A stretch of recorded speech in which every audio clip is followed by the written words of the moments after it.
Alright, so what we're doing today is looking at our first section of Unit 3. We're talking about properties of polynomials. So, polynomial, an expression involving a sum of whole number exponents on one or more variables that are multiplied by coefficients. So we're just talking about several terms being added or subtracted creates a polynomial. So any powers, any degrees we need to be thinking about. So degree of the polynomial, that's just the highest power that you see in any of the terms. So we have to put it in standard form first and then take the biggest degree. That would be the degree of the polynomial. And then the leading coefficient is that number that's being multiplied out front of that x value, or that variable. So example 1, we're going to look at rewriting in standard form. So we've done that several times. So we're just going highest to lowest. So standard form, we see that there's a fifth power there. So that'd be the highest. So 9x to the fifth. And then we're going to subtract x to the fourth plus 2x. So that would be our polynomial in standard form. Leading coefficient is the number out front, so 9. The degree of the polynomial would be 5, the highest power there. And then the terms. So how many terms do we have? Well, the terms, remember, are separated by adding and subtracting. So we have 3 terms here. So that's all we have to do for those. Alright, next one, we're looking for the highest power, which is fifth power. So we have negative k to the fifth. Looking for the next highest, which would be the 3. So negative 3k to the third. And then plus 1/4 k squared. And plus 8k minus 1. So polynomial is in standard form, highest exponent to lowest.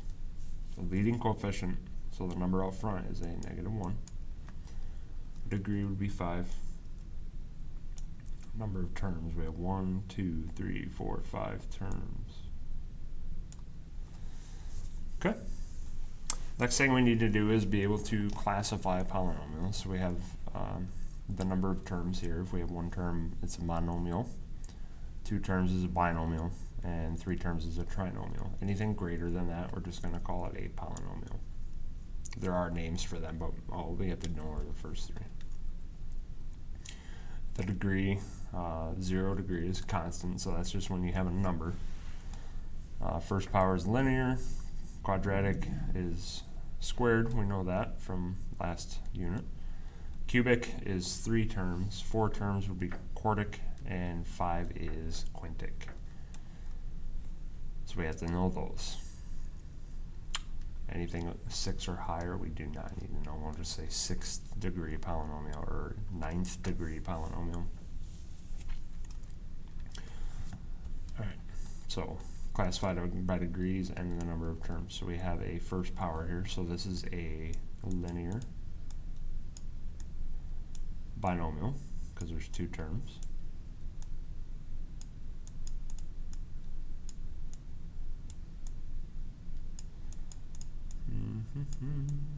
Alright, so now we have power of 5, so that is a quintic.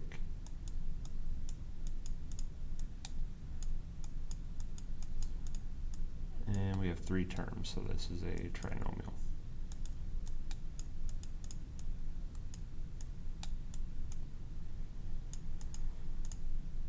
And part C, we have a quadratic.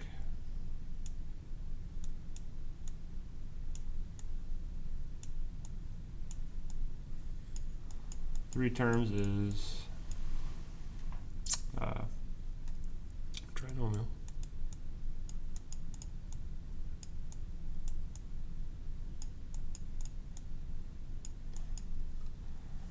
Okay, go ahead and pause and try the checkpoint there.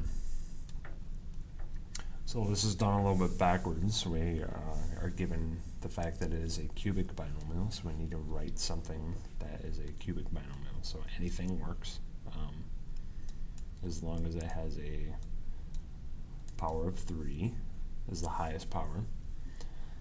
Doesn't matter what's out front. We could have 1, we could have 100. And a binomial means there's 2 terms. So we could either have an x squared, we could have an x to the first, we could have a constant term. I'm just going to go ahead and write a constant term, make it simple. Linear monomial. So a linear monomial, that would just be something that has a power of 1 and only 1 term. Okay. Next part. So we're going to look at evaluating polynomials. So all we're doing is we're taking our x is 3 and we're plugging it into all of our x values there. So we have 3 to the 4th times 2 minus 8 times 3 squared plus 5 times 3 minus 7. So if the x value were negative, we would want to put it in parentheses just to make sure everything is okay there. All right.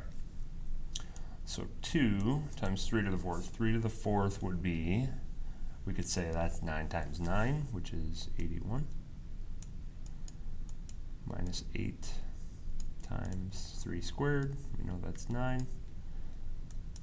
Plus 5 times 3 minus 7.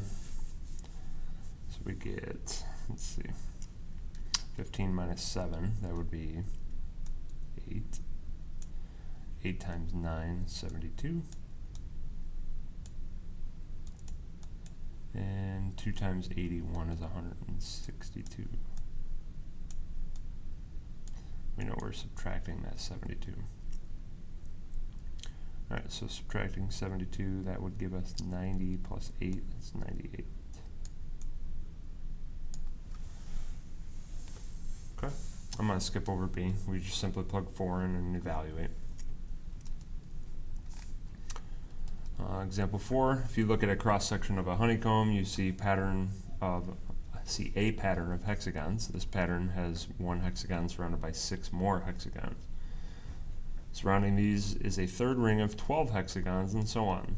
The total number of hexagons in a honeycomb can be modeled by f of r, where r is the number of rings, and f of r is the number of hexagons.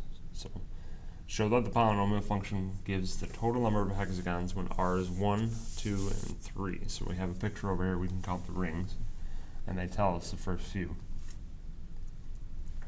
So, if we plug 1 in, we get 1 squared is 1 times 3, that'd be 3. So we're going to go f of 1. So we got 3 minus 3, because 3 times 1, and plus 1. So we get 1, which is what is in ring 1. It's one honeycomb. Let's see. So f of 2. We'd get 2 squared, which is 4, times 3 would be 12. 2 times 3 is 6, so we're subtracting 6, adding 1. We get 7. Okay, so we have 7 total with ring 1 and ring 2. And then ring 3.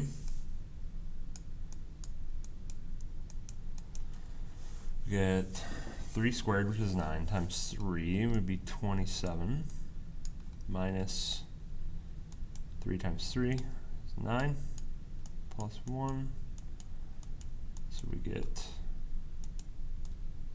19. So if we count all 3 rings up, all of these hexagons, we would get 19. So we just verified that the model works. So now we need to find the total number of hexagons in a honeycomb with 12 rings. So we're looking at f of 12.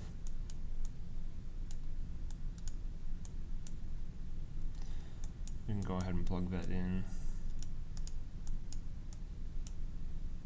So 12 squared is 144 minus 3 times 12 is 36 plus 1.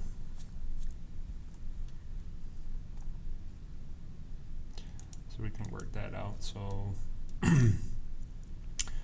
3 times 100 is 300, and then 3 times 40 would be 120, so we have 420. 3 times 4 is 12, so we have 432 minus 35.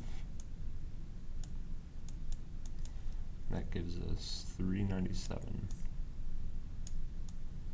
So there are 397 honeycombs, or hexagons in the honeycomb. Alright, last thing we're going to look at is just adding and subtracting polynomials. This is something we've worked on all year. We're just looking at it with multiple terms now. So P of Q, or P of X plus Q of X. So we're adding these two together. So this is just review of something we've already done. So I'll do one of these. Actually, I'll do B. So Q minus R. So remember, we're subtracting all the terms of R. So we have, I'll deal with the highest powers. So 14x to the third. And then we have a x squared minus a negative x squared. That would give us a 2x squared. And then negative x, we don't have anything to go with that. And then 2 minus 1 would be 1. All right, let's go ahead and try the checkpoints there. All right, so P and Q. So P plus Q, we have cubed, 1 cubed. So we're combining like terms, 3x squared and x squared.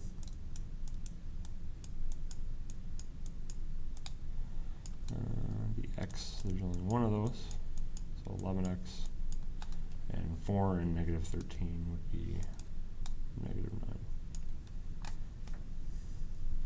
P minus Q, so same thing, we're subtracting Q, so negative, all these signs change, so we have a positive x cubed. We have negative x squared with the 3x squared, so we get 2x squared. And a positive 13 with the 4, so positive, oops, I skipped over the x. We still need this x here. 11x, positive 13 and 4, plus 17. All right, so try the work and let me know if you have any questions, and that's the end of the video.